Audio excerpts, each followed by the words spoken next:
Voilà, Luc chapitre 10. Maintenant, tu vas trouver le tableau par derrière. Études pour aider chacun à bien comprendre. Voilà, Luc chapitre 10. On a vu ça le dimanche passé. Est-ce que c'est bon? Voilà, donc tu mets ça sur le Luc d'abord. Voilà. Luc, le chapitre 10, on va se dire vos frères pour la lecture de la parole. Luc chapitre 10, voilà, du verset 25 jusqu'au verset 27. Bon, allez, descendre, on va descendre. Luc chapitre 10. Frère Charles va aider la lecture à partir du verset 25. Luc 10, verset 25. Dimanche passé, on a vu, mais il y a une autre question là-dedans qu'on va étudier. Voilà. Tu peux faire la lecture, frère. Luc, le chapitre 10, verset 25. Il est écrit: un docteur de la loi se leva et dit à Jésus pour l'éprouver: Maître, que dois-je faire pour hériter la vie éternelle? Le verset 26, Jésus lui dit: Qu'est-il écrit dans la loi? Qui lis-tu? Il répondit: Tu aimeras le Seigneur ton Dieu de tout ton cœur, de toute ton âme, de toute ta force et de toute ta pensée, et ton prochain comme toi-même.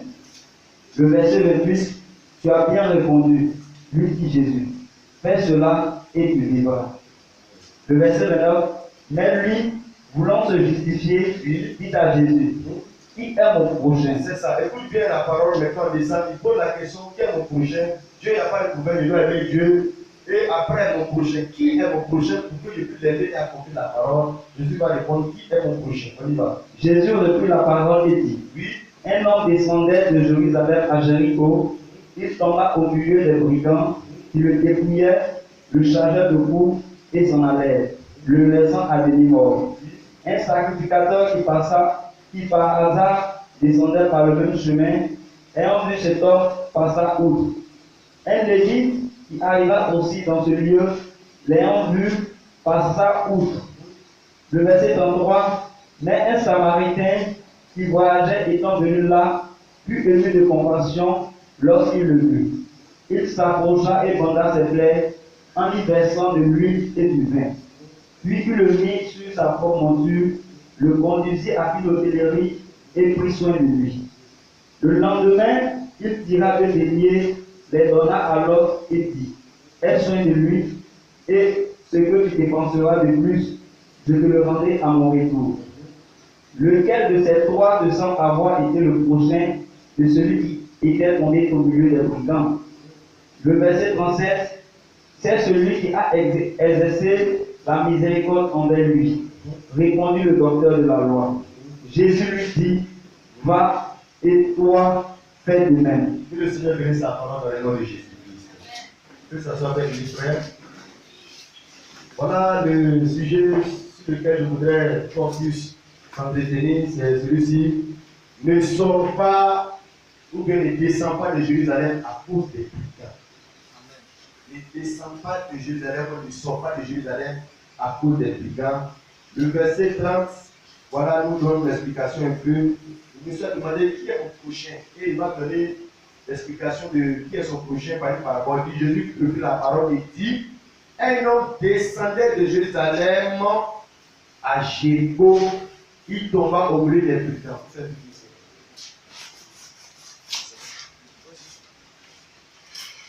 Donc le verset 30, frère Jacques reprend pour que tu puisses comprendre bien pour ta sécurité spirituelle. Je ne suis pas des chrétiens dans l'église, mais se maintenir jusqu'à ce que Jésus vienne. C'est ça qui est le problème.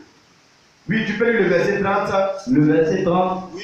Jésus reprit la parole et dit: un homme descendait de Jérusalem à Jéricho. Tu laisses là. Descendait de Jérusalem à Jéricho. Donc, quand il descendait de Jérusalem, ça veut dire Jérusalem est en hauteur.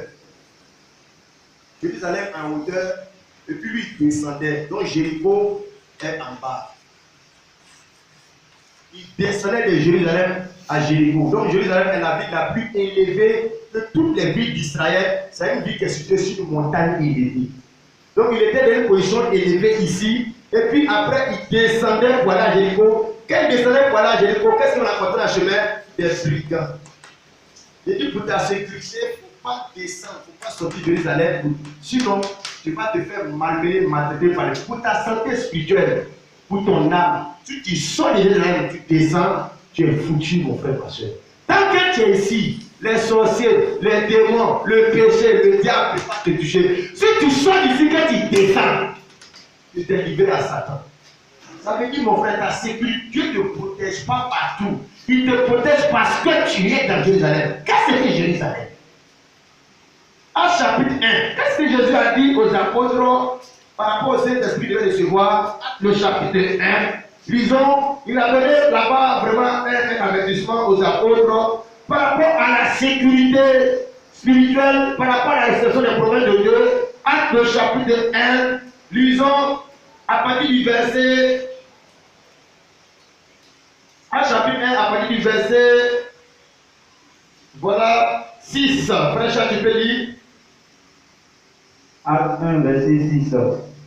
Il est écrit: Alors les apôtres revenus lui demandèrent: Seigneur, est-ce en ce temps-là que tu rétabliras le royaume d'Israël? C'est ça. Il leur répondit: Ce n'est pas à vous de connaître les temps ou les moments où le Père a fixé de sa propre autorité. On laisse ce verset-là, le verset 4. Verset 4. Le verset 4. Comme il se trouvait avec eux, il leur recommanda recommandation. Il les recommanda de ne pas s'éloigner de Jérusalem, de ne pas s'éloigner de Jérusalem. Pourquoi? mais d'attendre ce que le Père avait promis. Amen. Ce que je vous ai annoncé, c'est ça. Voilà. Ensuite, là-bas, on voit la promesse, c'était le Saint-Esprit. Ça veut dire que les promesses de Dieu ne s'accomplissent pas partout, dans tous les lieux. Le Seigneur a recommandé un endroit, de ne pas s'éloigner là, d'attendre. Parce que la promesse du Saint-Esprit, ça allait descendre à Jérusalem, pas à Jéricho, pas à Samarie. Donc la promesse de la venue du Seigneur ne va pas se faire partout. Un endroit bien précis, il faut être. Pour toutes les promesses de Dieu, il faut être dans l'endroit indiqué. Tu sors, c'est fini. L'enlèvement, Saint-Esprit, la grâce de Dieu, la sécurité, tu as fini, tu es perdu. Dieu est partout parce qu'il est omniprésent, mais Dieu n'est pas partout, dans toutes les religions, dans toutes les églises, dans toutes les croyances. Il faut être là où Dieu est par rapport aux promesses. Et du Saint-Esprit et de l'enlèvement.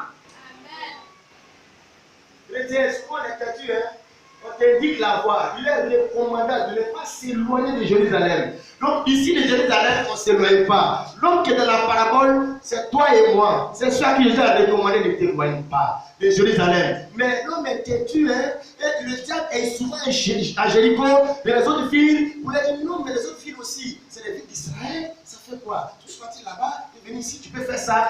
Ne t'éloigne pas de Jérusalem. Tu t'éloignes de Jérusalem. Tu ton âme au diable, tu sors des promesses du Seigneur. Le jour que le Seigneur manifeste sa promesse, tu ne vas pas aussi. Mais tu vas à la gare. Pour que le véhicule que tu prends, tu n'es pas à la gare, tu es chez toi, tu n'iras pas. Tu n'es pas déjà. On est à la fin des temps. Il faut qu'on te donne les enseignements pour que tu puisses, si tu es sorti de Jérusalem, tu viens attendre ici la promesse. L'église est née ici parce qu'ils vont attendre la promesse. L'église sera enlevée ici pour attendre la promesse de sa venue.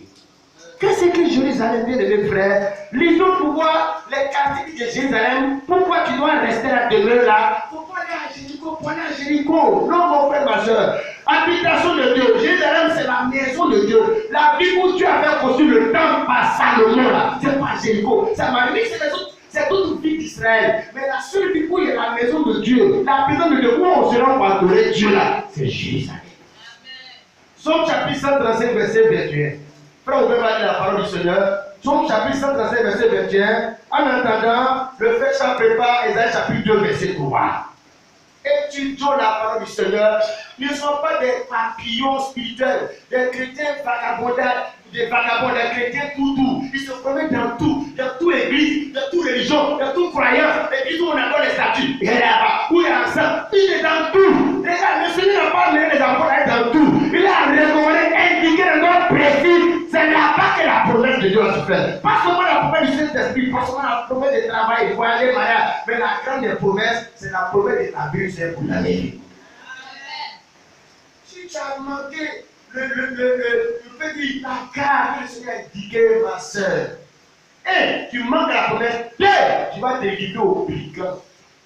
Dans la paix de Dieu, il y a le brigandage. Il y a des églises brigands, des pasteurs brigands. À cause de ta sécurité, il ne faut pas t'amuser. Les sorciers ne peuvent pas manger chrétien. Tant qu'il est à Jérusalem, tu sors de Jérusalem, le sorcier va te manger. Frère, tu peux lire la parole du Seigneur. Somme chapitre 135, verset 21. Pour ta sécurité. Verset 21. Que de Sion. Oui, de Sion. Sion, c'est un autre nom d'appellation de Jérusalem. Que de Sion, Oui. l'on bénisse l'Éternel, Que de Sion, on bénit l'Éternel. qui habite à Jérusalem. Qui habite à Jérusalem. Jérusalem, c'est le lieu où Dieu habite. Amen. Un adorateur va dans les endroits où Dieu habite. Il ne va pas parce que les gens sont beaucoup. Il va parce que Dieu habite. Lui, c'est Dieu, il cherche où Dieu habite. Même si c'est un campement village, c'est l'église de 2 personnes. Lui, c'est où Dieu est, là, il va. Malheureusement, les gens, c'est pas Dieu, ils cherchent. Voilà. On doit aller où Dieu est, il habite. Donc, Jérusalem est le lieu où Dieu habite, c'est l'habitation de Dieu, où il y a le temps, l'adoration de la présence du Seigneur. Ésaïe chapitre 2, verset 3. Dieu habite en quoi? Est-ce que Dieu habite n'importe où, dans n'importe où? Dieu il est omniprésent. Même il est en enfer. Il est chez les prostituées parce qu'il est omniprésent. Mais à ce qui concerne le salut, l'alliance, il n'est pas partout. Il ne faut pas mettre ton âme partout. Frère, tu peux lire Ésaïe 2, verset 3. Ésaïe le chapitre 2, verset 3. Oui. Des peuples s'y rendant en foule, Oui. diront, Oui. venez et montons à la montagne de l'Éternel. Donc on dit montons. Venez et montons. Donc Jérusalem, c'est l'élévation, on a dit la plus élevée. En fait, l'adoration, dans certaines positions élevée. Venez et montons À la montagne de l'Éternel. C'est Jérusalem, on appelle la montagne de l'Éternel. C'est les gens qui sont à Jérusalem, les habitants de Jérusalem, c'est les habitants des montagnes. Quand ils sont là-bas, ils voient tous ceux qui sont en bas. Amen. Ils ont un point de vue qui est élevé, une conception élevée, une croyance élevée, une connaissance de Dieu élevée que tous les autres vies d'Israël. Amen. Tu peux dire, frère, nous montons À la montagne de l'Éternel, de l'Éternel, oui, à la montagne du Dieu de Jacob, la montagne du Dieu de Jacob. afin qu'il nous enseigne ses voies. C'est ici on enseigne les voies de Dieu, pas ici, pas à Samarie. Donc les voies de Dieu s'enseignent uniquement à Jérusalem. Connaître la volonté de Dieu, faire la volonté de Dieu, c'est à Jérusalem, il faut monter pour que tu sois éclairé. Tu peux aller dans les autres villes qui seront sur main religieux, mais tu ne vas pas connaître la volonté du Seigneur. Amen. Continue frère. Et que nous marchions dans ses Et sentiers. que nous marchions dans ces sentiers. Car de Sion sortira la loi, Sion c'est Jérusalem. Quand de Sion sortira la loi, et de Jérusalem la parole de l'Éternel. Jérusalem, ici, la parole de l'Éternel. Ne vous éloignez pas, ne sortez pas. Ici, le lieu où Dieu habite, c'est le lieu où il y a la parole de l'Éternel. Ici, les sorciers, les brigands ne peuvent pas te tuer tant que tu es dans la parole. Tu sors de la parole, c'est fini pour toi. Tu as vendu pas même ton âme au diable, les sorciers, les démons, femmes de mari de nuit. Tu vois, ma soeur, ce qui fait que dans nos églises, la délivrance ne finit pas. Les soeurs, ça ne finit pas. Pourquoi? Parce que dans la parole de Dieu, ce que la parole de Dieu dit pour la sanctification, l'habillement, elles sortent de là pour venir. Parce qu'ici, là, on fait ça, je ne sais pas comment ici, on ne peut pas. Donc, ils sortent pour venir dans les églises où on permet ça, on autorise ça. Quand tu fais ça là, tu n'es pas en train de servir Dieu, tu es en train de mettre ton âme en danger. Il ne faut pas discuter avec les Écritures. Quand on t'emmène dans la parole, c'est pour ta sécurité. Quand tu es dans la parole, Dieu ne te protège pas. Dieu se sent obligé de te garder parce que tu es dans sa parole. Tu sors de sa parole. Non, Dieu n'est pas comme nous. Tu sors de la parole. Tu es sorti d'affronter de Côte d'Ivoire. L'armée de Côte d'Ivoire ne peut plus intervenir parce que tu es sorti des frontières. Frère, tu peux lire la dernière partie. Car des Sion sortira la loi de l'Éternel de Jérusalem, la parole. Jérusalem, c'est la parole. Où est la parole? La dernière partie, voilà, pour les frères. Car de Sion sortira la loi, Oui. et de Jérusalem la parole de l'Éternel. Pourquoi Jérusalem est le lieu de l'application? Parce que c'est la parole. Dieu est parole. Là où il y a la parole, c'est là que Dieu habite. Là où il n'y a pas la parole, Dieu n'habite pas là-bas. Dieu n'est pas là-bas. Vous cherchez où Dieu est. C'est par rapport à quoi Dieu est quelque part. Ce n'est pas guérison, miracle, témoignage. Non, ça, les faux prophètes font les marabouts, font des révélations, les paroles de connaissance. Mais parole de Dieu, parole là, Satan ne peut pas être là où il y a la parole. Là où il y a la parole, c'est garanti égal à Dieu est habité là. Alléluia. Donc Jérusalem, c'est l'habitation de Dieu, la vie de la montagne, élévation. C'est là où il y a la parole de Dieu. Regarde, qu'est-ce que Jérusalem encore, mon frère, ma soeur? Ésaïe 52, verset 1. Le tuto Jérusalem. Pourquoi Jésus dit le monsieur là, il est descendu de Jérusalem, il descend. Et puis il a brigadé parce que les choses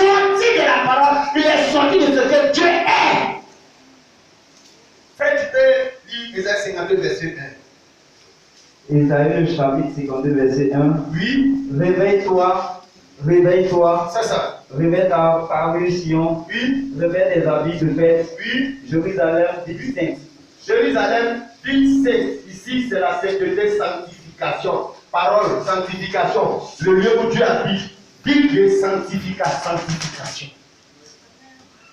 Si tu es à Jérusalem, tu es dans la parole, tu es dans la ville la plus sainte de tout Israël, la ville où il y a la sainteté de Dieu, la nature, le caractère de Dieu, c'est ici. Ma soeur, ce matin, mon frère, Dieu voudrait que tu sois chrétien de l'église de Jérusalem. Les autres villes sont des villes d'Israël, les autres villes sont des églises d'Israël, mais où il y a la présence de Dieu, la parole de Dieu, c'est Jérusalem, la parole de Dieu, la ville sainte, la montagne, la sainteté, ici on ne cherche pas la sainteté, la sanctification, non, c'est ici, ça y est. Nous on cherche l'église, non, on cherche là où Dieu habite, la parole, la sainteté, l'élévation, parce que c'est là la promesse de Dieu, le Saint-Esprit, l'enlèvement, c'est là ça se passe. Montons à Jérusalem, montons à Sion, montons à la maison de l'Éternel à Jérusalem. Sortons ici, montons ici. Ne quittons pas ici pour descendre. Non. Quelle que soit la nature de la parole de Dieu, ma soeur, tu as quitté ici pour venir ici. Entendez ton âme. Alléluia. Qu'est-ce que Jérusalem représente à quoi, bien aimé? Comme je l'ai dit tout à l'heure, c'est la protection de Dieu. Ésaïe. Lisons Ésaïe chapitre 35, verset 1 rapidement. Ésaïe 31, verset 5. Avant qu'on évolue, bien aimé frère, il ne faut pas être chrétien pour être chrétien. Le monsieur de la parole, il est allé à l'église. Il allait dans les choses de Dieu. Et puis après, il est descendu. C'est la maintenance. Monter, c'est bien. Il faut te maintenir en hauteur jusqu'à ce que le Seigneur vienne. Parce que ce qui peut te faire descendre, les problèmes, la séduction, la tentation, le péché, beaucoup de choses pour te faire descendre. N'oublie pas que la promesse de Dieu, la parole de Dieu, là où Dieu t'a dit, ne vous éloignez pas de Jérusalem, attendez là. C'est là que tu dois te marier, pour être béni, pour voyager. On ne descend pas pour avoir les bénédictions de Dieu. C'est là où on reste. Et ça prend souvent du temps. Le Seigneur dit à Habakkuk, c'est la prophétie à Jérusalem. Attends là, fais ça. Attends là-bas à Jérusalem. Frère, tu peux lire Ésaïe 31, verset 5. Ésaïe 31, verset 5. Ésaïe 31, verset 5. Oui. Il est écrit C'est comme des oiseaux déploient les ailes Oui. sur leur couvée. Oui. Ainsi, l'Éternel des armées étendra sa protection sur Jérusalem. L'Éternel des armées étendra sa protection sur Jérusalem. La sécurité, la protection de Dieu, c'est sur Jérusalem. Donc il faut être dans la protection du Seigneur. Où un endroit bien précis.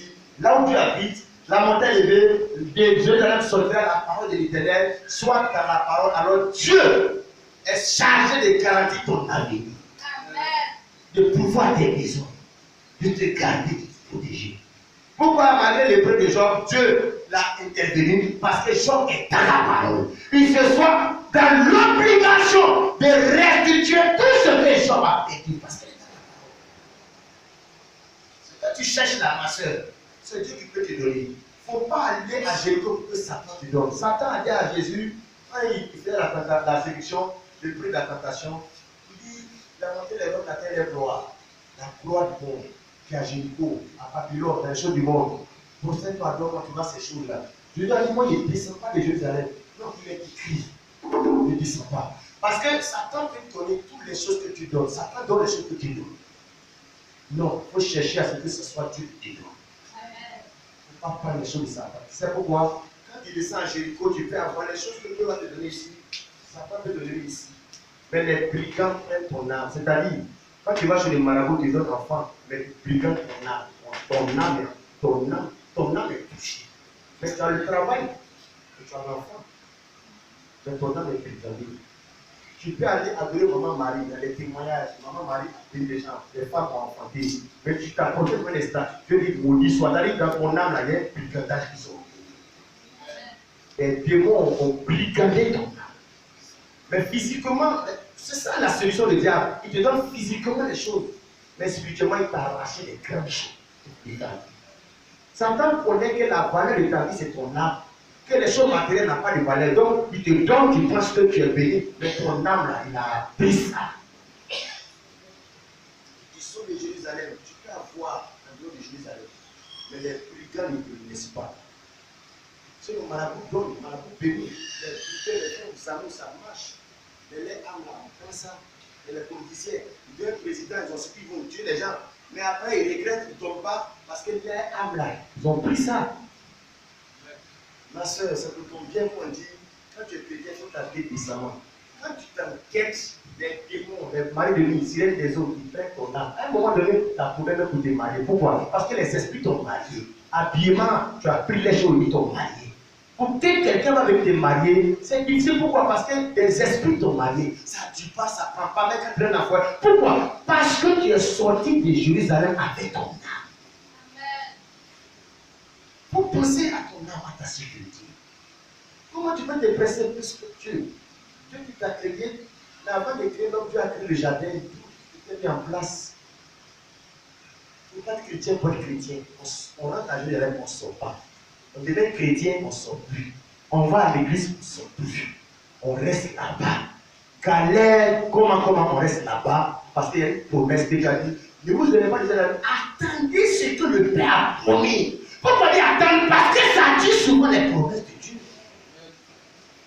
Mais Jéricho ici, c'est déjà une vitesse PMU. Les filles là, c'est pas vite. Elles ont 2 gars, 3 gars, voiture. Rapidement. Ici, on dit attendez.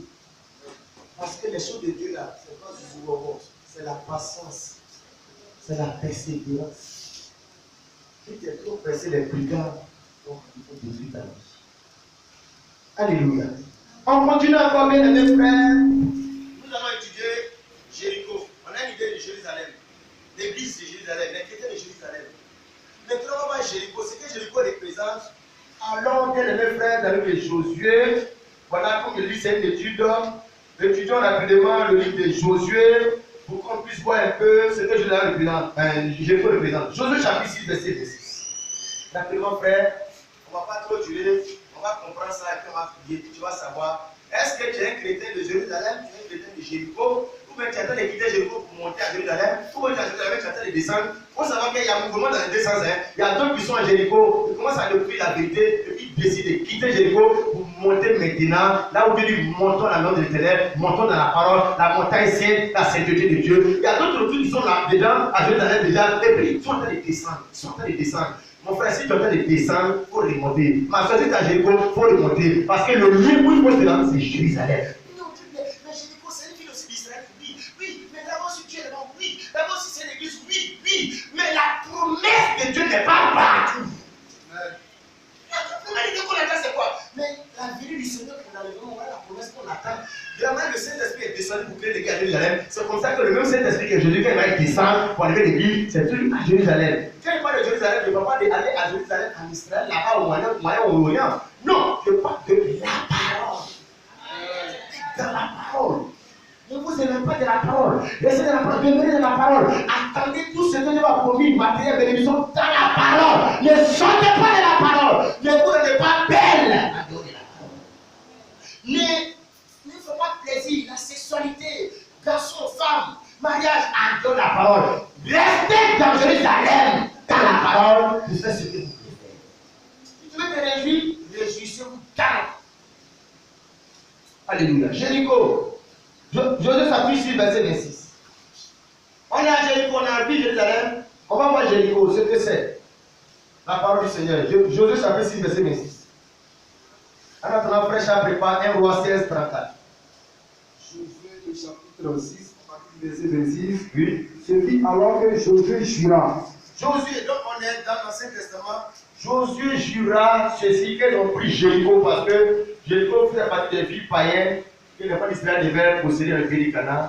Donc les enfants d'Israël sont arrivés à Jéricho et maintenant quelque chose est passé. Jéricho va faire une proclamation, une déclaration prophétique qui va agir sur toute la destinée de cette ville-là. On y va, frère.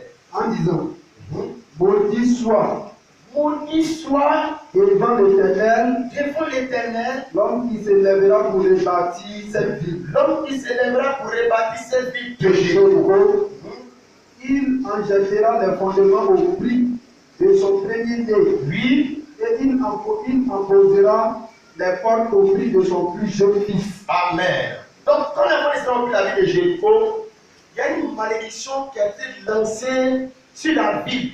Maudit soit l'homme qui rebâtira cette ville de Jéricho. S'il le fait, il livre sa famille, son frère, ses enfants à la mort. Donc ça, c'est la parole déclarée sur cette ville de Jéricho. Elle ne doit pas être rebâtie. C'est une ville qui a été déclarée comme ville vouée à l'interdit. C'est une ville qui représente les choses interdites par la parole du Seigneur. Un maudit soit quiconque s'amuse à rentrer dans cette ville de Jéricho pour la rebâtir, fait sa promotion, il est maudit.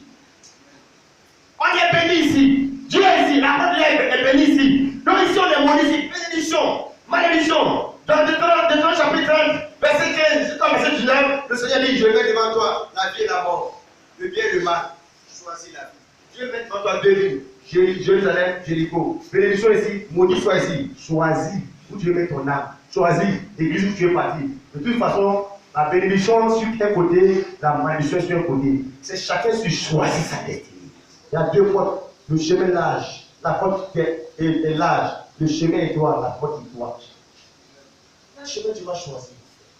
Frère, tu peux dire maintenant, on a dit interdit, ville interdite. Maudit soit qui va rebâtir cette ville parce qu'elle ne veut pas interdire. On doit l'anéantir totalement. Tu peux dire maintenant, un roi, au temps de Jézabel, on est au temps de Jézabel, à Car, où les prophètes de Baal étaient venus. Tu vois, quand les prophètes de Baal viennent, qu'est-ce qu'on fait de cette Jéricho là? Tu peux dire, frère. Un roi de chapitre 16, verset 34. Oui. De son temps, qui est le Béthel, plus tard, plusieurs siècles après, de son temps, dans son temps, là, les choses étaient interdites quand Josué a parlé.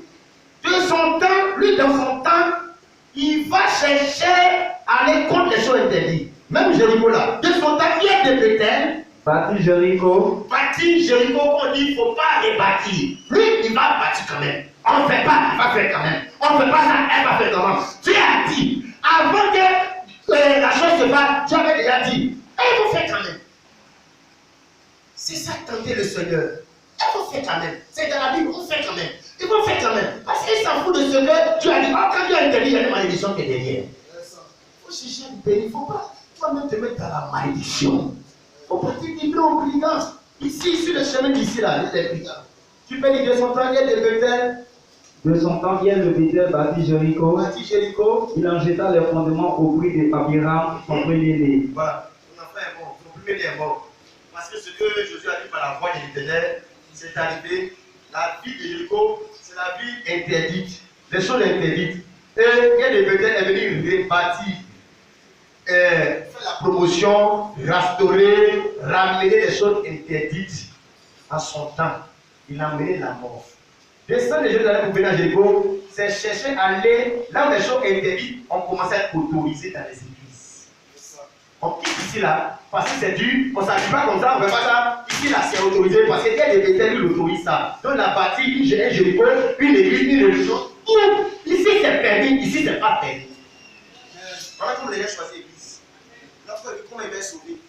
Chez vous ici, on ne fait pas comme ça, on ne fait pas comme ça. Ici on ne fait pas comme ça, ici on fait. Mais le monsieur qui est ici là, qui fait ça, qui fait la quête vie, ce n'est pas pour accomplir la parole de Dieu, c'est parce que c'est l'esprit des brigands pour détruire ta vie. Ce n'est pas pour te sauver. Il faut qu'on inscrive ces choses en tableau pour que ma soeur, toi-même tu regardes le chemin sur lequel tu marches. Par exemple, le Deutéronome 27, verset 15, adoration des images, des statues. On se dit, mais Dieu a dit, voilà ce qui va arriver avec nous. Comment les gens font? Parce que c'est l'esprit de la solution du diable. Pas autre mot, c'est le diable. Si la Bible dit Deutéronome 22, verset 5, une femme ne portera pas les vêtements d'homme. Si toi tu fais là, qu'est-ce que tu veux montrer à Dieu? Qu'est-ce que tu... Au fait, tu es en train de défier le Seigneur. C'est parce que tu as la volonté de te démarquer. Tu n'es pas choco. Tu es en train de défier le Seigneur. Avec ça, on dit qu'on a cette esprit d'onction. Non, ce n'est pas l'onction. C'est l'esprit de la séduction. L'onction t'amène à marcher dans la parole. Jésus a dit, le Saint-Esprit vous conduit dans toute la vie. Le Saint-Esprit te conduit dans la parole. Frère, il faut lire. Deutéronome 27, verset 15. C'est ça.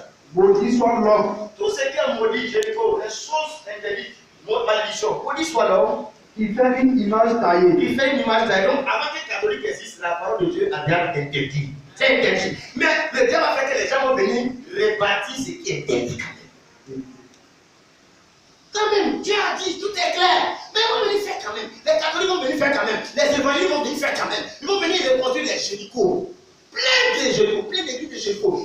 non, je veux être un pasteur de Jérusalem, je ne veux pas être un prédicateur de Jésus. Amen.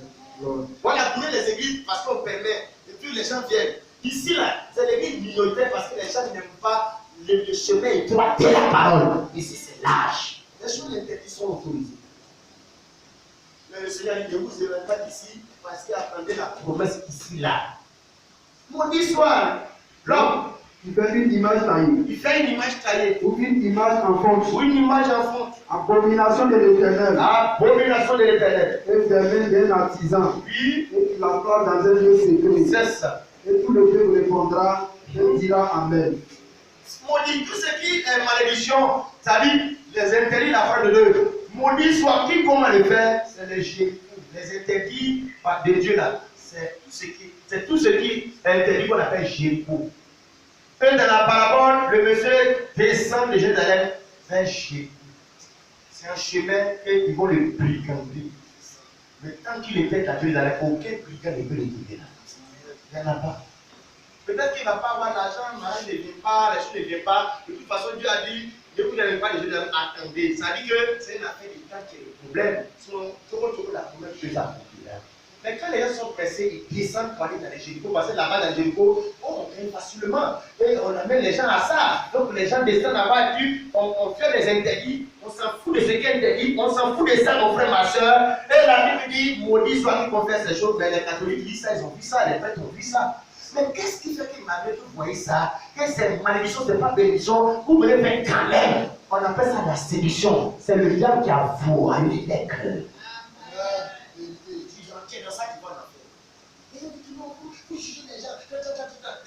C'est la Bible qui a dit l'homme qui fait ça est maudit. C'est la Bible qui a jugé l'homme qui fait ça. Préfère dire ce que la Bible dit. Si on ne te dit pas comme ça, tu vas aller lier ça, lier les statues, les images. Et puis si on ne te dit pas la vérité, on ne t'aime pas parce qu'on te laisse aller tout dans l'enfer. Tu vois ma soeur, pourquoi tu entends la parole de Dieu? Quand tu vas mourir, comme je le dis actuellement, il y a 2 places, maintenant 2 places, il n'y a pas seulement 2 places. Tu vas mourir toi seul, toi seul, tu vas prendre au jour du jugement pour toi-même seul. Aucun prêtre, aucun pasteur, aucune église sera là. Et Dieu va ouvrir des livres, Apocalypse chapitre 2, verset 12 à 14. Les livres seront ouverts, les gens seront jugés d'après ce qui est écrit dans ces livres-là. On va les lire encore tout le monde, chapitre verset. Et tu vas entendre la parole. Alléluia. Jéricho, la vie des choses interdites, devient chez nos frères évangéliques pentecôtistes. Et c'est onction Saint-Esprit. Oh ma soeur, Deutéronome 22, verset 5. Reste à Jérusalem. Ne t'éloigne pas de Jérusalem. Parce que c'est là, la montagne élevée, l'élévation, connaissant de leur foi. Tu es à l'université de la vie, tu ne sont pas prêts au CPN. Et la Bible dit, c'est là que la parole de Dieu est placée, le nom de l'Éternel est placé. Venez et montons à Jérusalem. Deutéronome 22, verset 5, frère. Affaire de Dieu, ce n'est pas le cœur seulement. Moi, Dieu là, c'est le cœur. C'est une affaire de cœur. C'est qui a mis sur ma terre, ça fait quoi? C'est que... Non, affaire de Dieu, ce n'est pas seulement le cœur, c'est aussi le corps. Dieu qui a créé le cœur a créé ton corps. Comment on peut connaître qu'il y a Dieu dans ton cœur? C'est parce que ce qui est dans ton cœur là, ça se transfère à l'extérieur. Tu vois ma soeur, ce qui est dans ton cœur là, nous on ne voit pas, Dieu voit. Mais Dieu voudrait qu'on puisse voir parce que soit tu nous parles de Dieu, parce que parler de Dieu, tu parles de toi au travers de ce qui est à l'extérieur de toi. L'esprit qui est en toi s'exprime par l'extérieur. Frère, tu peux lire Deutéronome 22, verset 5. Deutéronome chapitre 22, verset 5. Une femme ne portera point un habillement d'homme. Oui. Et un homme C'est ça. ne mettra point des vêtements de femme. C'est ça. Car quiconque, quelle que soit la personne, c'est un milliardaire blanc, quel que soit l'homme de Dieu, quiconque fait ces choses, oui, est en abomination à l'Éternel ton Dieu. Quiconque fait ces choses n'est pas à la bonne, elle est en abomination à l'Éternel. Comment Dieu te voit là, c'est ça qui compte. Sinon tu es sapé, hein? Sinon c'est zo, hein, toi, hein? Quand les gens regardent quoi, ils voient c'est propre, hein? Mais quand Dieu regarde, c'est une abomination. Quand un homme veut réussir sa vie, ce n'est pas gagner de l'argent. Réussir sa vie, c'est vivre pour recevoir la faveur et le plaisir aux yeux du Seigneur. Comment Dieu veut voir? Quand je vois ces choses-là, comment Dieu me voit? Comment il appelle ça? Il appelle ça abomination. Qu'est-ce qu'est une abomination? Une abomination, mais c'est une dégoût, une saleté, une pureté pas possible. Il dit que Dieu ne peut pas t'embarquer pour t'amener dans son ciel. Au contraire, tu mérites le péché. C'est l'homme même qui se rejette. Pas Dieu qui te rejette, toi-même tu te rejettes. 1 Corinthiens chapitre 6. Nous devons prêcher ça à nos sœurs qui viennent à l'église, ceux qui ne vont pas à l'église, rappeler ça, parce que quand on prêche ça, tu vois bien, au dehors là-bas, là, les gens de Jéricho, ils t'influencent à l'école, au travail, les parents, les tantis, les tontons, à l'université. Les gens de Jéricho qui font la fonction des soins interdits à la télé, les clips des chanteurs, ça finit par mater ton esprit, formater ton esprit et accepter les interdits. Et maintenant, toi, tu viens d'une église encore là-bas, et c'est autorisé. Là, tu es foutu. 1 Corinthiens chapitre 6. Dieu n'est pas seulement dans ton cœur, mais aussi dans ton corps. On adore Dieu avec son corps. 1 Corinthiens chapitre 6, le verset 18 dit ceci. Fuyez l'impudicité. Quelque autre péché qu'un homme commet, ce péché est hors du corps. Mais celui qui se livre à l'impudicité pêche contre son propre corps. L'impudicité suit ton corps. Oh, tu sais Dieu dans ton corps. Dieu est dans ton corps. Je sais Dieu dans mon corps. Oh, l'impudicité, c'est suivre mon corps, détruire mon corps. Et ces choses-là, la fornication, l'impudicité, relation sexuelle en dehors du mariage. Dieu n'est pas dans fait des gars beaux, Dieu est dans le mariage. Si le gars là, il est trop fan de toi, il n'a qu'à te mettre ta main à tes parents, officiellement. Ma soeur, le mariage n'est pas une invention de l'homme, c'est Dieu qui a créé sa chose. Si tu veux rentrer dedans, mais il faut rentrer dans le principe de Dieu. Quand les gens créent les appareils importants, il y a un mode d'emploi, il y a une notice. Voilà, le mariage c'est Dieu qui a créé, mais la notice du mariage c'est quoi? Mais c'est dans la parole de Dieu. L'impudicité qui pêche contre ton corps, qui détruit ton corps. La Bible au verset 19, ne savez-vous pas, parce qu'il y a des gens qui ne savent pas. Ne savez-vous pas que votre corps est le temple du Saint-Esprit? Que l'église là, c'est qu'un mot. Et on vient prier ici, c'est l'église. Parce que beaucoup ne savent pas comment dire. Ne savez-vous pas que vous-même là, qu'est le corps du Saint-Esprit, le temple de Dieu de l'église? Tu ne sais pas? Parce que nous, l'église, on prêchait que l'église là, c'est le bâtiment. Quand on écrit sur l'église évangélique, assemblée de Dieu, l'église là, sur le bâtiment. On a fait dire aux gens que c'est maison dans l'église. Donc, on est dimanche, on est sérieux. Parce que Dieu est dans le bâtiment. Non, Dieu est là. Amen. Quand on a fini de prier ici, on se rend à la maison, il n'y a plus d'église ici. L'église à Négo, à France, à Bourgogne. L'église, c'est la sainte pour prier. L'église, c'est toi. Mais savez-vous pas, je n'ai pas au courant. Comme tu n'es pas au courant, l'église est propre, décorée, bien jolie. Et puis toi-même qui es l'église, tu es sale. Il faut décorer ta vie. Il faut embellir l'église de Jésus qui est toi. Musique que tu écoutes la rentre en toi. Les images que tu regardes, pornographie, regarde, tu es l'église du Seigneur Jésus. Ne savez-vous pas? Il faut comprendre que tu saches que l'église, le temps de Dieu là, c'est toi. Ne savez-vous pas que votre corps est le temps du Saint-Esprit? Qui est-vous? Que vous avez reçu de Dieu et que vous ne vous appartenez point à vous-même. Vous ne vous appartenez point à vous-même. Ah, ma soeur, quand tu prends quelque chose qui ne t'appartient pas là, c'est quoi? C'est volé. Ça ne t'appartient pas, la Bible dit. Tu ne t'appartiens pas à toi-même. Tes cheveux ne t'appartiennent pas. Ton corps ne t'appartient pas. Ton temps ne t'appartient pas. L'argent ne t'appartient pas. Parce que tu es une propriété de Dieu. Alors, la chose qui appartient à Dieu là, rendez à Dieu ce qui est à Dieu, à César ce qui est à César. Amen. Quand on te dit qu'il faut t'habiller décemment, c'est parce que toi qui appartiens à Dieu, Dieu dit sa chose qui est toi. Sylvie, maman à toi, qui est monsieur Taki. Moi, Dieu, ma chose, je dis que ma chose n'a qu'à couleur bleue. Toi, tu n'as pas le problème de la chose, je dis que moi je veux que ça soit vert.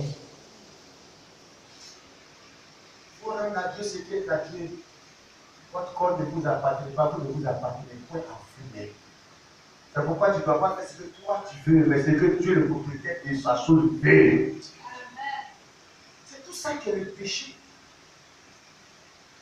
Tu n'appartiens pas au démon. Tu n'appartiens pas à la Côte d'Ivoire, au Paoulé, aux Yacouba, aux Américains. Tu appartiens à Dieu.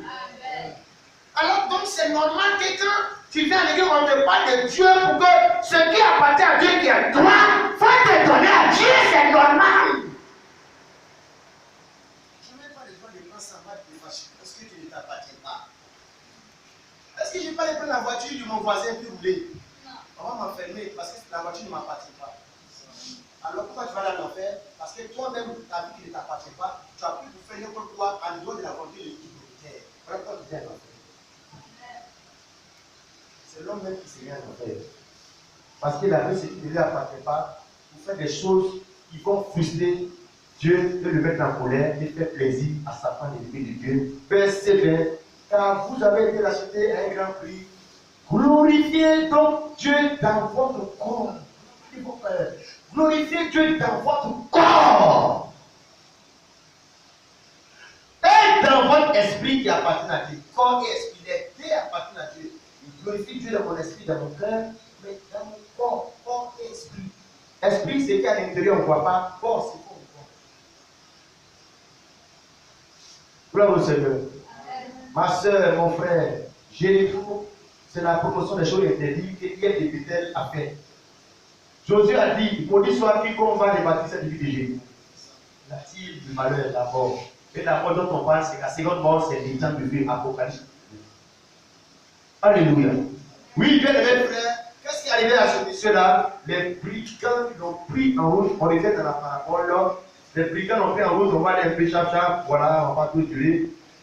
Luc chapitre 10, les brigands l'ont pris en route. Luc chapitre 10, il a dit, au verset 30, Jésus depuis la parole dit, un homme descendait de Jérusalem à Jéricho, il tomba au milieu des brigands, c'est qui est normal, voilà, il a pris la voie où il y a les brigands, il tomba au milieu des brigands, qui le dépouillait, le chargeait de cou et s'en allait, le laissant à demi-mort. On le retient le mot demi-mort. Donc ici, on va revenir un peu à Adam et Ève dans le jardin d'Éden. Donc, voilà le monsieur qui est ici, comme ça.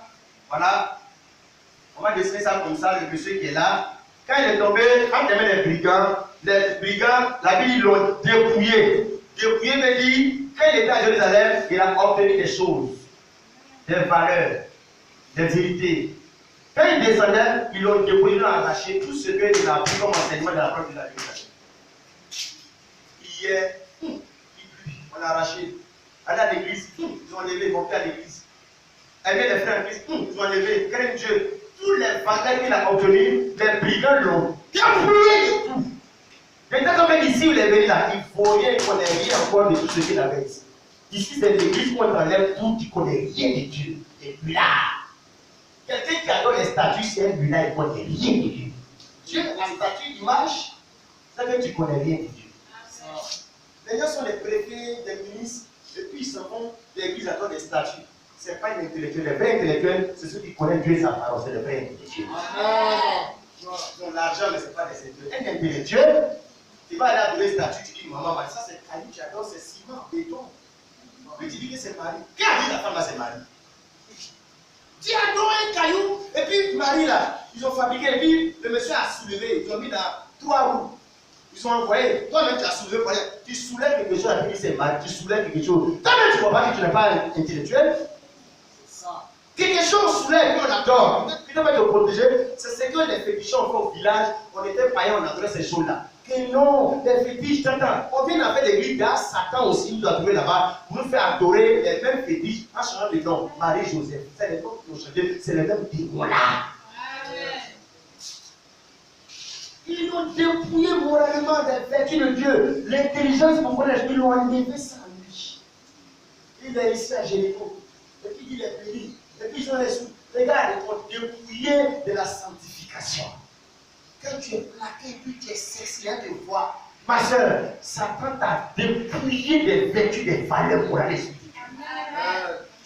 Les gens t'acclamaient, c'est des jolis, il n'y a pas l'homme. Mais ils l'ont dépouillé parce qu'un vrai chanteur, il chante les valeurs pour éduquer la jeunesse. Alléluia. Donc, on est ici, la Bible dit, Ils l'ont dépouillé, ils l'ont brigandé, ils l'ont frappé, ils l'ont blessé et ils l'ont laissé à demi-mort. Ils n'ont pas mis à mort, ni demi-mort. Qu'est-ce que demi-mort veut dire? Il est mort à moitié, il est vivant à moitié. Donc, il y a une partie de lui qui est mort, il y a une partie de lui qui est vivant. Ça nous ramène à Adam et Ève. Quand Dieu a dit à l'homme de ne pas toucher le fruit interdit, toujours l'interdit. Satan a même tué l'homme à toucher l'interdit. Le Seigneur a dit, le jour où tu mangeras, tu mourras. N'est-ce pas, frère? Mais les Juifs ont mangé là. Est-ce qu'ils sont tombés cadavres? Non, ils étaient en vie. Mais ils étaient morts dans leur âme. Mais ils étaient vivants physiquement. Donc ils étaient des demi-morts. Morts dans leur âme, mais vivants dans leur corps. Celui qui est né dans ce monde, né de ses parents, quand la Bible dit tous sont péchés, tous sont péchés, sont plus la gloire de Dieu, tous les autres sont des pécheurs, et on est vivant sur la terre, nous voilà. Maintenant, notre âme est mort, on est des cadavres, on est des demi-morts. Vivant un côté physiquement, mort, l'âme est mort. Maintenant, quand le monsieur était à demi-mort couché là, il n'est pas mort totalement, demi-mort. Qu'est-ce qui va se passer, frère Chatili? On va voir la suite. Demi-mort. Ma soeur, Dieu ne veut pas que tu sois demi-mort, demi-vivant, tu n'es pas sauvé. Il faut que tu sois sauvé, tu sois vivant entièrement. Physiquement, je suis vivant, mais mon âme doit aussi vivant. Parce que si je suis demi-mort, si je suis demi-vivant, mon corps est vivant, quand mon corps meurt, parce que je suis malade ou je suis vieux, ce côté qui est mort, mon âme là, il va me Dieu en tant qu'un mort. Donc ma partie qui est plus importante là, c'est ça qui est mort. Ce qui n'est pas important est vivant. Donc ce qui est plus important que mon âme, il doit retrouver la vie. Frère, tu peux compter la lecture. Luc 10. Luc 10, verset 31. Verset 31. Un sacrificateur. On est maintenant devant un sacrificateur qui va venir en chemin. Un sacrificateur Qui par hasard passait. Par le même chemin. Oui, où le monsieur a été brigadé. Ayant vu cet homme. Il voit le monsieur couché demi-mort. Passa outre. Passa outre, c'est-à-dire il a vu le monsieur qui est étendu, qui a demi-mort. Il bouge un peu, n'est pas carrément mort. Le sacrificateur passe outre. C'est-à-dire il passe même sans le toucher doucement. Suis encore la lecture. Un lévite. Qui arriva aussi. Lévite arriva aussi. Dans ce lieu. Oui. L'ayant vu. Oui. Passa outre. Lui aussi passe outre. Tu t'arrêtes là. Lui qui est à demi-mort, qui est comme dans Adam, l'homme de la jardin d'Éden. Adam est mort. Adam et Ève. Et puis qui est l'image de toute l'humanité. En péchant, en touchant l'interdit. On a connu la mort dans l'âme, on est vivant dans le corps des morts. Le sacrificateur des Lévites qui passe par là, qui le trouve, qui passe là. C'est l'image de la loi de Moïse, qui veut trouver l'homme qui a des morts. Est-ce qu'il pourra le relever? Il passe outre parce que la loi, les œuvres de la loi, ne peuvent pas sauver celui-ci. Les œuvres de la toute religion qui prêche la loi, les œuvres de la loi, soit l'islam, dans toute religion. Sacrificateur et le lévite, c'est des religions, ils étaient des religions, des bonnes choses, des bonnes œuvres. Tu ne mentiras pas, tu ne voleras pas. Ils sont venus, ils ont vu le monsieur des morts, mais ils n'ont plus de façon passer pour pourquoi? Parce que la loi et les œuvres de la loi ne peuvent pas apporter le salut. Nous sommes en train de voir qui est le prochain. Parce que le prochain, c'est celui qui va venir sauver l'homme. Qui est le prochain? Le prochain, ce n'est pas d'abord toi. Ou bien moi, je suis ton prochain. Non, hein. C'est Dieu qui va devenir le prochain de l'homme. Prochain, le nom prochain approche. Dieu d'abord tellement été à faire le prochain. Vous avez demandé, mais qui est mon prochain? Et dans la parole de Dieu, vous allez demander qui est le prochain. Parce que le prochain seul peut te sauver. Ton prochain seul peut te sauver. Et t'es sauvé ta tante là. Ta tante qui est fâchée, on va bien faire ça pour toi. Non, nous prenons le prochain, il lui convient. Non. Le seul prochain qui peut sauver le monsieur là, c'est quand Dieu lui-même va devenir son proche semblable à lui. Dieu envoie le sacerdoce de Lévite, la loi de Moïse, la loi et ses œuvres, ses ordonnances, les rites, sang des animaux, toutes ces choses-là, l'homme ne sera pas quand même sauvé. L'homme ne va pas obtenir quand même la vie éternelle, la réparation, ce n'est pas possible. Hébreu nous le dit clairement, voilà pourquoi le salut que nous prêchons, nous ne le prêchons pas, nous appuyons sur la loi de Moïse. Hébreu, lisons dans Hébreu, rapidement, mes frères. Hébreu, le chapitre 7. Lisons le chapitre 9 d'abord, Hébreux chapitre 9. Hébreux chapitre 9, le verset 13.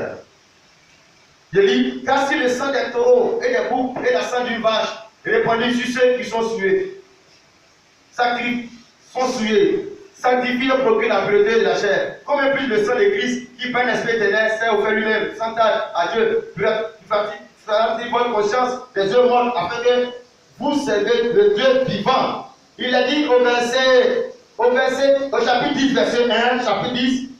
En effet, la loi qui possède une homme des biens à venir et non l'exacte représentation des choses ne peut jamais, par les mêmes sacrifices qu'on offre perpétuellement chaque année, amener les assistants à la perfection. Le verset 4 dit, car il est impossible que le sang des taureaux et des boucs ôte les péchés. Le problème de l'homme qui a fait qu'il est mort, il est mort, c'est le péché. Il avait dit que la loi, les sacrifices des animaux, le sang des animaux, tous ces rituels, ne peut pas amener l'homme à la perfection, le relever, il ne peut pas ôter les péchés. Le sacrificateur, il est passé parce qu'il ne peut pas. Le lévite est passé parce qu'il ne peut pas. Alléluia. Voyons cela un peu dans Romains chapitre 3, verset 20. Frère, tu peux lire Romains 3, verset 20. Romains 3, verset 20.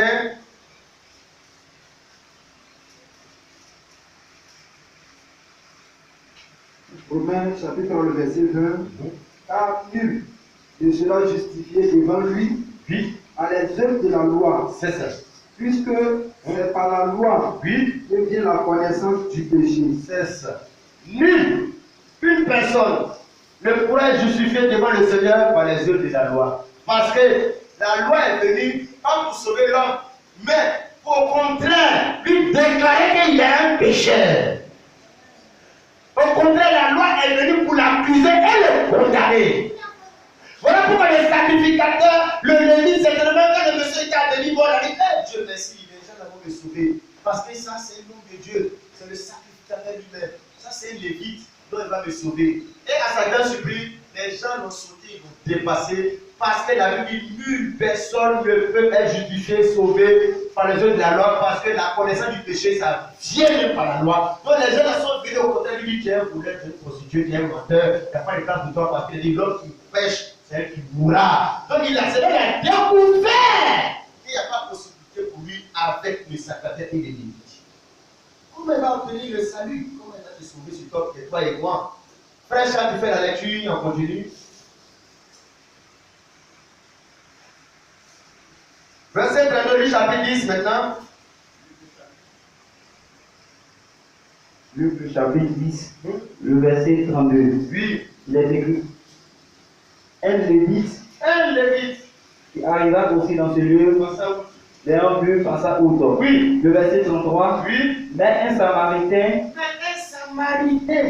qui voyageait, étant venu là, fut ému de compassion. Oh, alléluia, compassion, samaritain. Donc, en réalité, ce qu'il aime ajouter la compassion, la pitié, compassion, il dit pitié, miséricorde. Pitié pour lui, celui qui est devenu mort. La pitié pour celui qui est pécheur, que Satan a mis dans la mort par le péché. Le samaritain ému de compassion. Frère, tu peux continuer la lecture.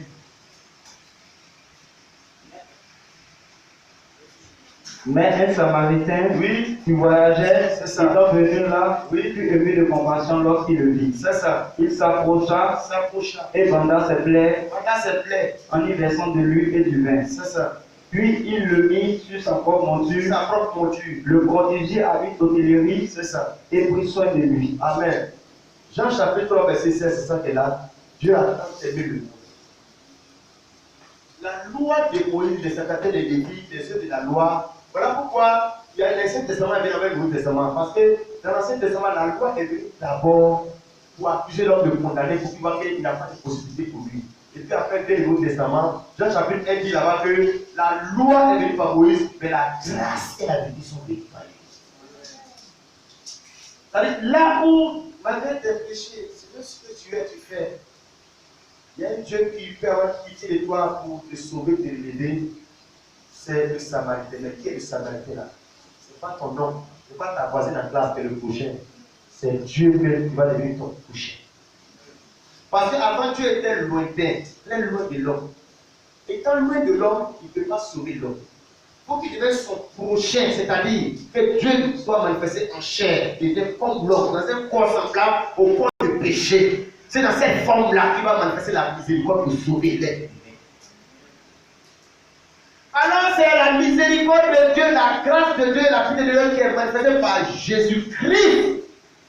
Et nous qui méritons la mort, il va descendre, il va bander nos plaies, les brigandats, le péché, la prostitution, les fornications, les avortements que Satan fait. En faisant ça, tu avortes là, tu es en train de brigander ton âme. Et le Seigneur est venu bander les plaies, il a mis de l'huile dessus. Il a mis sur sa propre monture, il a conduit à l'hôtellerie, il a relevé de sa mort. Pourquoi mon frère, ma soeur? Parce que le Seigneur voulait faire venir d'abord la loi pour condamner l'homme et après la grâce allait venir par Jésus-Christ, Dieu en la chair. Dieu est devenu le prochain de l'homme. Qui est mon prochain? Le Monsieur a demandé, il a donné la parole, puis il a demandé maintenant pour voir la suite, il a demandé qui est le prochain, qui est le prochain de monsieur qui a été blessé. La suite. Le verset 35. Le lendemain, il tira 2 béliers, les donna à l'autre ici. C'est ça. Aie soin de lui. Aie soin de lui. Et ce que tu te penseras de plus, je te le rendrai à mon retour. C'est ça. Lequel de ces 3 te semble avoir été le prochain de celui qui était tombé au milieu des brigands? C'est ça. C'est celui qui a exercé la miséricorde envers lui. Amen. Répondit le docteur de la loi. Oui. Et Jésus lui dit, va et toi fais de même. Amen. Il a posé la question, qui a été le prochain de ceux qui étaient à demi-mort? Il a dit que c'est celui qui a manifesté la miséricorde. Aucun homme ne peut manifester la miséricorde envers toi. La pitié envers toi. La seule personne, c'est Dieu, sa miséricorde envers toi qui est pécheur. Il a dit dans cette parole, mais c'est ce Samaritain qui a été le prochain. En réalité, c'est Dieu qui est ton prochain. Et la Bible dit, le Seigneur voulait dire au monsieur, la parole dit, tu aimeras Dieu de tout ton cœur, de toute ton âme, et tu aimeras ton prochain pour toi-même. Mais comment tu peux aimer Dieu que tu ne vois pas? Il faut que Dieu prenne une forme humaine de devenir ton prochain, que tu le vois pour pouvoir l'aimer. Comment tu peux adorer Dieu que tu ne vois pas? Comment tu peux adorer Dieu que tu ne connais pas? Dieu qui est esprit. Ce n'est pas possible pour le faire. Il faut aimer Dieu quand il va devenir prochain. Dieu a été manifesté en chair en Jésus-Christ. C'est dans cette forme-là que tu peux aimer Dieu de tout ton cœur et de tout ton âme. C'est à partir de là maintenant que toi tu peux aimer ton prochain, ton frère et ta soeur. Parce que la manière Dieu t'a pardonné à une pitié de toi là. Si le même Dieu est rentré dans ton cœur, si quelqu'un t'a offensé, tu peux aussi lui pardonner. Mais pourquoi les gens ne pardonnent pas? Parce que Jésus le Samaritain n'est pas encore rentré en eux. Ils n'ont pas encore bénéficié de la grâce du pardon, de la miséricorde du Seigneur. Voilà pourquoi les gens sont méchants. C'est donc tu as besoin, ma soeur, d'abord, il faut que tu puisses recevoir Jésus-Christ comme ton prochain. Dieu est devenu mon prochain, semblable à moi. Dieu qui est le plus grand dans les cieux, il s'est donné pour devenir un être humain pour moi. Dieu m'a traité à ce stade, il s'est rabaissé. Regarde ce que la Bible dit de Corinthiens, le chapitre 8. 1 Corinthiens chapitre 8. Oh, si tu connais la grandeur de l'amour de Dieu, si on dit de nouveau le Seigneur, tu ne peux pas t'asseoir, tu ne peux pas dire que tu es fatigué. Tu vois mon frère, ma soeur, lisons 1 Corinthiens le chapitre 8.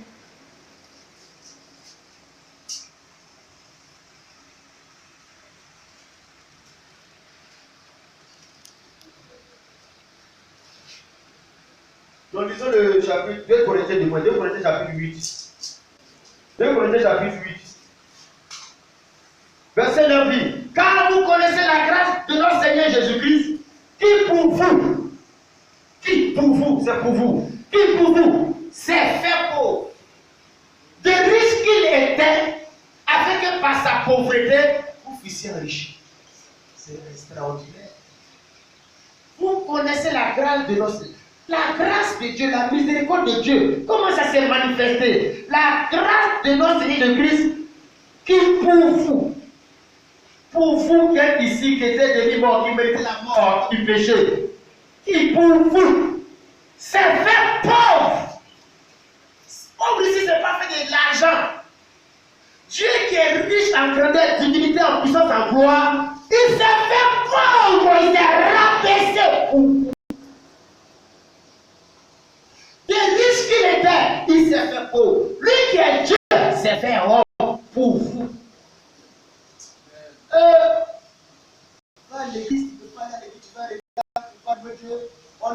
toi, le milliardaire s'est fait pauvre, pour que lui, qui s'est riche, se fait pauvre par sa pauvreté, toi, tu deviens riche, tu deviens le milliardaire à sa place là-bas au ciel. Alassane Ouattara, qui est le président, il s'est fait citoyen simple à cause de toi, et puis vient habiter dans ta petite maison en train de coucher à Bougro, pour que toi tu ailles à soi, on va aller au plateau là-bas. Ça, c'est la grâce de Dieu en Jésus-Christ. C'est comme ça que Dieu t'a sauvé. En devenant ton prochain, le Samaritain, de riche qu'il était, il s'est fait pauvre. Donc Dieu est devenu notre prochain pour que nous, on prenne sa position. Donc lui prend notre position de pécheur, et puis nous, on prend sa position de Dieu sans péché, qui est sur le trône, qui est sauvé, qui est au ciel, qui est éternel. Changement de position. Dieu prend notre position de pécheur, nous, on prend sa position de quelqu'un qui est sans péché. Mon frère, ma soeur, je vais t'amener à ce que le Seigneur t'a mis dans quelle position, une position dont nous ne sommes pas dignes, de cela. On ne méritait pas cela parce qu'on a quitté Jérusalem. Le Seigneur a dit à Ève, tu manières, tu mourras. C'était à Jérusalem dans la parole. Satan les tromper. Quand Satan les a trompés, ils sont descendus. Satan les a fricandés, ils ont tout perdu. Ils sont devenus. La loi est finie, la loi n'a pas rien faire. Les œuvres de la loi, Moïse n'a rien fait. Jésus-Christ, c'est-à-dire le même Dieu manifesté en chair est venu pour nous ramener à ici, dans la vie éternelle. Tu vas descendre encore, tu vas sortir encore. Non. Avant qu'il était païen, c'est comme ça que je faisais les baptêmes. Maintenant que Dieu m'a ramené dans l'église et puis je suis positionné, sauvé dans la parole, non, je ne descends pas parce que quand on dit qu'on est converti en bas de l'église, c'est le repositionnement dans la gloire de Dieu. C'est ceux qui n'ont jamais connu Jésus, mais celui qui a été repositionné dans Jérusalem, là il descend. La fin de la parabole, quel a découvert le prochain? Qu'est-ce que Jésus lui a dit? Quand Jésus a posé la question des trois, qui était le prochain de celui qui a été brigandé? Le verset 37, Oui. Il dit, le verset 37 dit, lequel de ces trois semble avoir été le prochain de celui qui était tombé au milieu des brigands? C'est ça. C'est celui qui a exercé la miséricorde envers lui. C'est ça. Répondit le docteur de la loi. Jésus va maintenant parler. Et Jésus lui dit, oui, va. Toi, monsieur, tu connais maintenant la vérité. Tu connais qui est le prochain, qui a répondu. Maintenant, on ne va pas être là comme ça pour connaître les choses de Dieu qui sont finies. Jésus lui dit, maintenant toi, va. Et toi maintenant, fais de même. Fais de même. Fais de même comme qui? Fais de même comme celui qui descendait de Jéricho? Non. Fais de même comme les sacrificateurs qui voient quelqu'un qui est mort dans le péché. Ils les dépassent, parce qu'il y a des chrétiens qui sont comme ça. Ils dépassent les païens qui voient l'église. Ils dépassent les prostituées qui voient l'église. En partant des critiques, il début fait comme ça. Lui là, il n'est pas passé, il s'est arrêté, il a sauvé, lui là pour continuer. Fais de même qui? Comme qui? Le Samaritain. Je veux maintenant t'amener, si Jésus est dans ta vie, il a dit, vous recevez puissance, vous serez mes témoins. C'est-à-dire, vous serez maintenant des gens, vous devez les prochains des autres, des fumeurs, des brigands, des prostituées. Soit son prochain, ça veut dire, soit c'est qui a fait bénir, je prends sur ta monture, le relever, le soigner, lui donner la vie éternelle, le Dieu construire ici. Est-ce que tu es le prochain des gens? Tu connais qui est ton prochain monsieur de la parole? Dis-toi, va, fais de même. Pour t'amener à dire que ma soeur, on ne va pas dire pour s'asseoir. Non. Jésus a dit, si tu connais qui est ton prochain, c'est Jésus qui a été mon prochain, et il m'a sauvé, m'a fait la grâce de Dieu avec moi. Toi aussi, sois le prochain des autres personnes. Pourquoi qu'on dit évangélisation que tu ne vas pas? Parce que toi, tu n'as pas envie d'être le prochain des gens.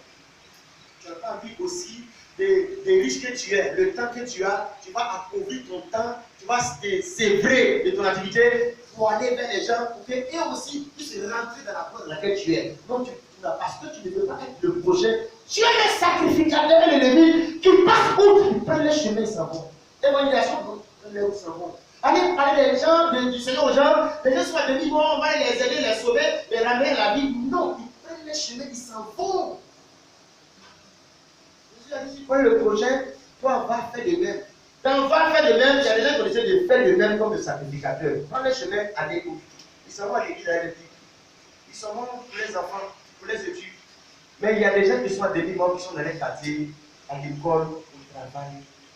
C'est la responsabilité de qui de les sauver Mais ceux pour qui Jésus a été le prochain, ils doivent aussi devenir par conséquent le prochain des gens qui sont à demi-mort, qui sont couchés morts dans les fausses églises, les fausses religions. Ils ne peuvent pas se sauver eux-mêmes. Si ce monsieur pourrait se sauver, lui, il reste levé pour aller à la maison. Ils ne peuvent pas eux-mêmes se sauver parce qu'ils sont aveuglés par les mensonges. Mais toi, tu peux devenir le prochain. Tous ces gens qu'on voit les personnes en colère, et la conversion, si la fille a été fumée, les gars, elle ne peut pas elle-même se sauver. Toi, tu peux la sauver, toi, tu peux être prochain. On fait comme celui-là, ça te fait les vies. On prend nos Bibles, on prend la route, on s'en va à l'église.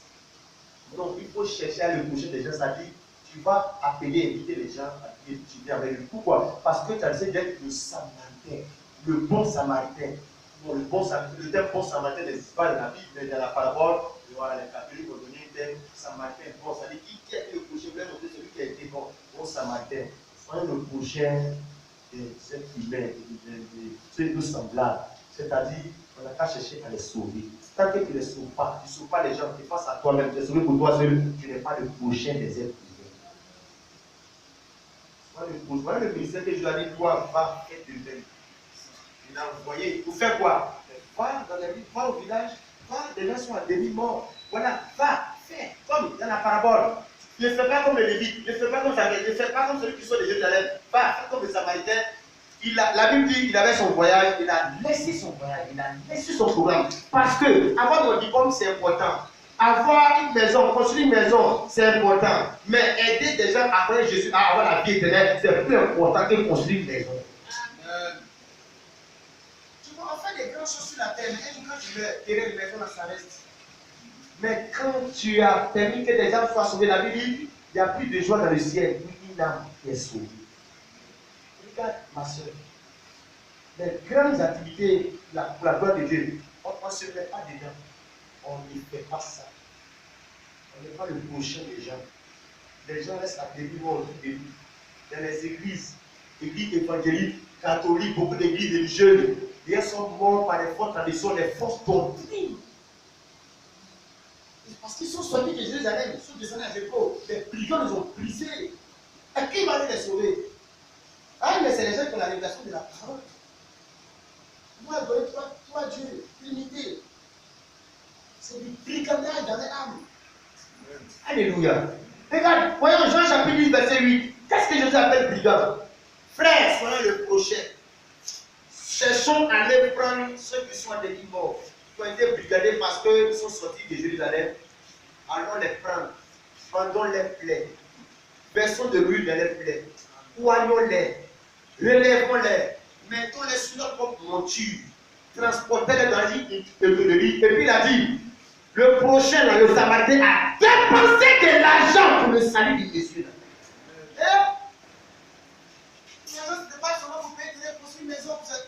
Dépenser de l'argent pour les gens à demi-mort dans le but de les sauver, les soigner. Il dit, soyez le prochain, va faire de l'aide. Oui, monsieur, oui, madame, que chaque mois cotiser 2000 francs. Mon déjeuner d'école, 2000 francs chaque mois, tu peux une Bible. Et puis aller évaluer quelqu'un qui donne une Bible. Chaque mois, 2000 une Bible. À la fin de l'année, tu vas partager 12 Bibles aux gens quand tu les évangiles pour qu'ils puissent chercher le Seigneur. Tu peux faire ça parce que tu as décidé d'être le Samaritain pour sauver ceux qui sont morts et être capable de dépenser de l'argent pour les mettre à l'hôtellerie de prendre soin d'eux pour qu'ils soient sauvés. Tu connais le prochain, va faire de même. Notre problème, c'est obéir la parole pour faire. Donc, nous, on veut faire comme les faux exemples. Ceux qui sont des Jérusalem, les religieux qui dépassent les gens. Ils sont tellement spirituels, ils dépassent les gens. Les Lévites dépassent les gens. Nous sommes les Samaritains qui ne dépassent pas les gens. Parce qu'il est rempli de miséricorde et de compassion. Frère Folie, Jean 10, verset 8. Les brigands pasteurs, les brigands églises, les brigands démons, les brigands de religion. Jean 10, verset 8. Jean 10, verset 8. Tous ceux qui sont venus avant moi, sont des voleurs, et des brigands. Mais les brebis, ils ne les ont pas écoutés. N'écoute pas les brigands. Quand Jésus dit tous ceux qui sont venus avant moi sont des voleurs, des brigands, il ne veut pas dire que Moïse est venu avant moi, c'est un brigand. Élie est venu avant moi, c'est un brigand. Il veut dire tous ceux qui sont venus exercer, opérer en dehors de moi et de ma parole, c'est des brigands. Et les brebis du Seigneur ne les écoutent pas. Les brebis du Seigneur n'écoutent pas les brigands. Pourquoi? Parce qu'ils vont faire du mal à leur âme. Ils vont brigander ton âme. Les vrais brebis du Seigneur, non, ils connaissent les brigands. Les faux prophètes, les brigands, les tortues, des démons, les églises des brigands, les brebis connaissent les brigandages évidents. Quand la vie sortait du milieu d'eux, c'est les brebis qui sortent, qui se réveillent et qui ne marchent pas dans ça. Mais les gens qui ne connaissent pas les brebis du Seigneur, ils mettent dans les âmes dans le brigandage. Est-ce que tu sais que Judas Iscariote était un brigand? La Bible dit que c'était un voleur. Il gardait l'argent de la trésorerie, un apôtre, c'est un brigand. La preuve, on a vu que c'est lui qui a livré Jésus. C'est un apôtre. Celui-là, si c'est un apôtre, c'est dans son église. Mais c'est un brigand. C'est un apôtre. Alléluia. Tu vois bien, mes frères, ces brigands-là sont là. Les antichrists des brigands. Les brigands, ce n'est pas celui qui a le couteau qui a gardé, qui plaque les gens. Lui, c'est un brigand. Les brigands, c'est ceux qui opèrent dans le milieu religieux au nom de Jésus-Christ. Ils sont des loups en tenue de brebis. Tu mets ton âme dans ça. Tu adores Dieu dans ça. Femme pasteur, c'est du brigandage. Disons cela. Tu vois, le diable est subtil. Comment le diable a pu brigander l'âme des gens? On les fait sortir de la parole. Paul a dit, je ne peux pas avant d'enseigner. C'est interdit. Mais ils ont venu crier Jéricho, là-bas c'est fait. Mais sur le chemin des brigands dans ça, faut quitter dans ça pour la sécurité de ton âme. Lisons cela pour que tu saches que c'est le brigandage. Apocalypse chapitre 2, le verset 18. On laisse ce que Paul a dit dans 1 Timothée chapitre 2 là. Apocalypse chapitre 2 verset 18 dit, écrit alors de l'église de Thyatire, voici ce que dit le Fils de Dieu. Voilà ce que le Seigneur Jésus dit à propos de ce sujet. Celui qui a les yeux comme une flamme de feu et dont les pieds sont semblables de l'air ardent. Je connais tes œuvres, ton amour, ta foi, ton fidèle service, ta constance et tes dernières œuvres plus nombreuses que les premières. Mais ce que j'ai contre toi, c'est que tu laisses la femme Jézabel, qui se dit prophétesse, enseignée et séduit mes serviteurs, pour qu'ils se livrent en impudicité et qu'ils mangent des biens sacrifiés aux idoles. Je lui ai donné du temps afin qu'elle se répandisse et qu'elle ne veut pas, elle ne veut pas se répandre de son impudicité. Qu'est-ce que ce mot qui apparaît? Qu'est-ce que l'impudicité? L'impudicité, c'est une souillure. Qui conduit les gens dans l'impudicité? Mais c'est les esprits impurs, c'est les démons, c'est les sirènes des esprits, c'est les esprits impurs. Mais l'impudicité, on voit ça dans l'huile princesse, on voit ça sans tu vois. Oui, il y a une forme d'impudicité qui est religieuse dans ce genre de choses-là. L'impudicité. Hey, Jézabel. Le Seigneur ne dit pas, tu laisses Jézabel, il dit, tu laisses la femme Jézabel. C'est-à-dire toutes les femmes qui se mettent dans le mystère pastoral avec autorité de à l'homme sont des femmes Jézabel. Qui me dit? Mais c'est le Seigneur. Maintenant, pourquoi tu sais que mais c'est du brigandage? Tous ceux qui sont venus avant moi, et tous ceux qui exercent en dehors de moi, de ma parole, ce sont des voleurs et des brigands. Les brebis n'écoutent pas les brigands. Il dit au verset 21, je lui ai donné du temps afin qu'elle se répandisse. À quel moment le Seigneur donne du temps aux gens de se répandir? Mais c'est aussi qu'on néglige.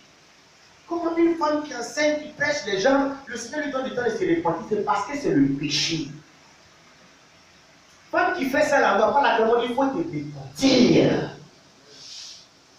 Je lui ai donné du temps afin qu'elle se répandir, virgule, et elle ne veut pas se repentir de son impudicité.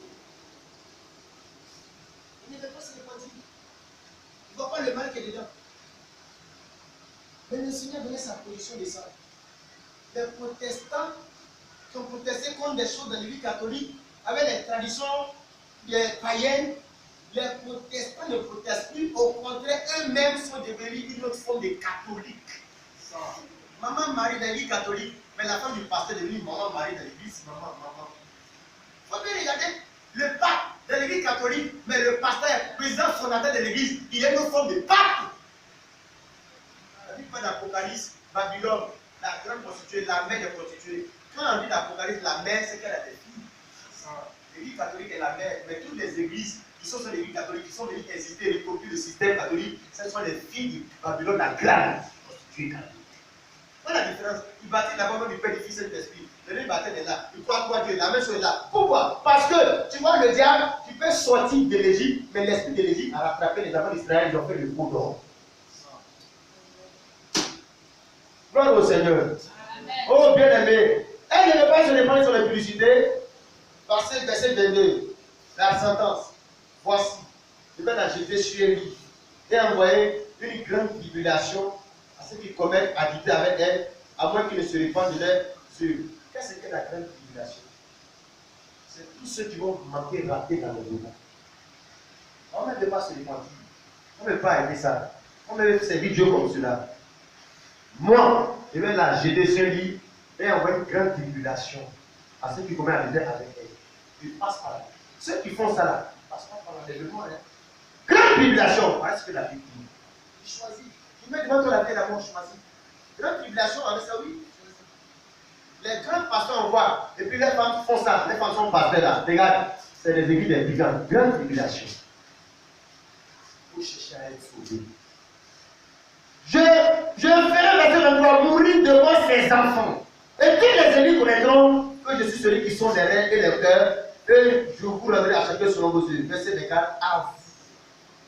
À tous les autres de Thyatire qui ne reçoivent pas cette doctrine. Oh, heureusement qu'il y a tous des brebis qui ne courent pas les brigands. Il ne faut pas dans ça. Ils ne font pas des marmailles avec les Écritures. Et ils restent à Jérusalem. Ils ne s'éloignent pas de Jérusalem. Ils s'en vont. À vous, à tous les autres de Thyatire qui ne reçoivent pas cette doctrine et qui n'ont pas connu les profondeurs de Satan. On appelle ça les profondeurs de Satan. C'est notre forme de satanisme. Mais est-ce que les gens lisent la Bible et puis voient les qualifications que le Seigneur donne à ça? Adultère, impudicité, tribulation, les profondeurs de Satan.